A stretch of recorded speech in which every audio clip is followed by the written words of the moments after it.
on, guys? Right now, totally impromptu, because although that building has power, power is completely off in my neighborhood right now, and it's not supposed to come back on until about midnight.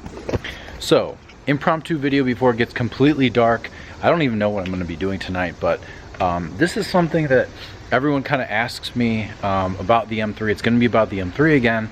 So anyone who's not into the M3, I'm sorry, but I think that most of you guys are. So I'm going to be talking about a few things that I don't want to say the 10 things I hate or anything like that, but I'm going to be critical. So this is a critical review of my car specifically, and just sort of my thoughts after having it for, you know, roughly half a year.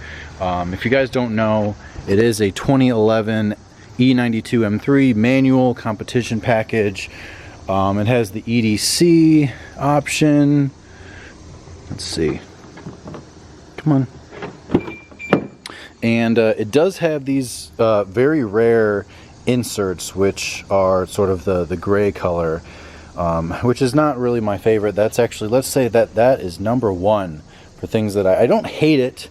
I do hate that armrest though, so I'm definitely going to get a black one. But you're normally sitting on it, so it's really not that big of a deal. But the seats and the trim here, in person it's better, but in pictures it's really not that great. The second thing that I actually just thought of right now is the tinting.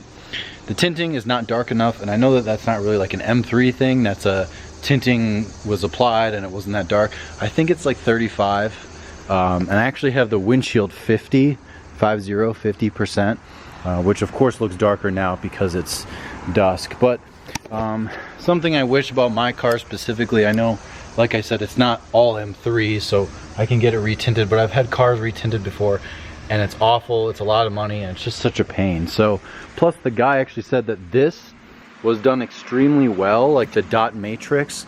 If you guys have E92s, you know exactly what I'm talking about. It probably looks worse on camera right now what I'm seeing, but the dot matrix, he said he doesn't want to retint this, and that's only because it was done extremely well. Another thing that I hate is the brake dust.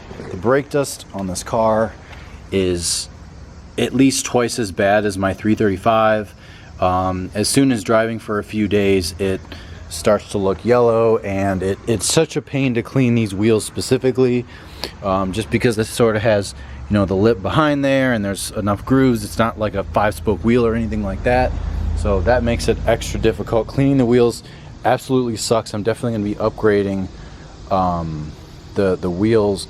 I'm not going to be upgrading the wheels. I'm going to be upgrading the brake pads. I haven't decided exactly what to get. Okay, back onto the interior. Another thing I don't like is this shifter. I don't like how tall it is. It's like a frickin' broomstick. And I don't like that it feels not precise. So I usually say it's notchy, but kind of a more accurate way of saying is it's sort of like a wet noodle. When Matt Mormon drove my car, he said how much of a wet noodle it is, and it really is. It's not accurate and it doesn't have a good feeling. And it's a little bit, you know, longer shifts than I would like. A lot of other cars are shorter, and they're just regular cars. They're not even sports cars. So I honestly wish the shifter was not as tall. And I know that's a pretty easy fix, is to get a shorter shifter, and I will be doing that in the future. But for right now, it does the job. I just wish that the shifter was a little bit shorter and less notchy. All right, coming around to this side. Hopefully the lighting looks okay. And that is another thing I don't like. I actually just filled up today, and it was like 230 miles on one tank, and that was awful. It's nice because, you know, you don't put as much in as long as you don't fill it on E, but even with, you know, 30 miles left in the tank, it was 40 bucks. So it's really not, that wasn't too bad of a fill up. But going to the gas station more frequently, I used to have a 335i with the same tank capacity, and I buy this car with the same tank, but the gas mileage is worse. I usually get in the 17s, which actually isn't that bad, but you know, if you drive enough, it sort of adds up, and the Jeep's worse. So right now I have two cars that really suck down fuel. All right, so this is gonna be very specific to my car. My car only is going to be the fact that it has XPEL on it. And I know that sounds really weird, but I hate the way it looks. It does not have the same depth, and I hate having this line right here. It's not as pure of a white, and it doesn't have the pop like a normal paint would. If you have just regular protection on it, even if it's coating, it's not going to look the same. So that on my car specifically, it's really great because I drive it all the time. I go to the mountains, I do all this stuff that's fun that I normally would be scared to do and freaking out to do. But yeah, oh, it's not focusing. The very last thing that I'm going to talk about with this car, which trust me, I really love it. Like any I hate videos about a certain car, people freak out on you, but don't freak out. These are just overly critical things. I'm kind of a critical person, so it sort of applies to me that to make sense to talk to you guys about what I think. And the last thing, which is kind of stupid, is the parts and service for this car, whether it's oil changes or just parts in general. They're all at least 20 to 30% more on average. You know, an oil change at the dealer, I don't have a warranty on this car, is over $200. And my 335 is $85, which is actually pretty cheap. The dealership by me, it's Kelly, it was $85, and for the parts, I actually did the calculation, of course, you know me. For the 335, it was $65 in parts, and it was roughly $85 to $87 to have them do it, and they gave you a loaner car and you didn't have to worry about it. So I just had it done there because $20 for the convenience of a whole day in a loaner car, and they do it, you know, I guess you have to sort of trust them. But I'm definitely going to be doing all the oil changes on this car. I think it's roughly $120 or so in everything in, with the oil and the filter and all that good stuff. And of course there's like cicadas chirping away, so that's really great. But that kind of sucks, is that you pay the M tax, the premium, to own an M3, which I'm fully aware and I'm fully willing to do it, obviously. But that's another thing to consider. So I already kind of talked about sort of the culture that goes behind this car and the good and the bad behind that, and how people treat you differently, which is a good way because of other M3 owners.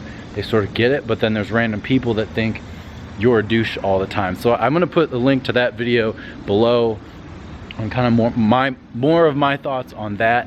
It seemed like you guys really liked it. So you guys like the M3 talk. I'm doing more of it. I'm trying to do more videos. And right now there's no power, so what else am I gonna do? And this camera, Canon G7X, makes it look like it's daytime, and it is not. It's 9:26, and it looks bright as heck out here. So we're gonna hope the power gets on real soon. Thank you guys so much for watching. Don't forget to subscribe. I'm actually working on a lot of really cool things. Actually, I'm gonna show you one last thing. Is going to be my halos, because everyone always messages me, oh, at night it's going to be hard to see them the way that they look. The middle ones look extremely bright at night. Ooh, that's a good angle. But these are Lux H8 180 bulbs, and they are so awesome. I get so many questions on them.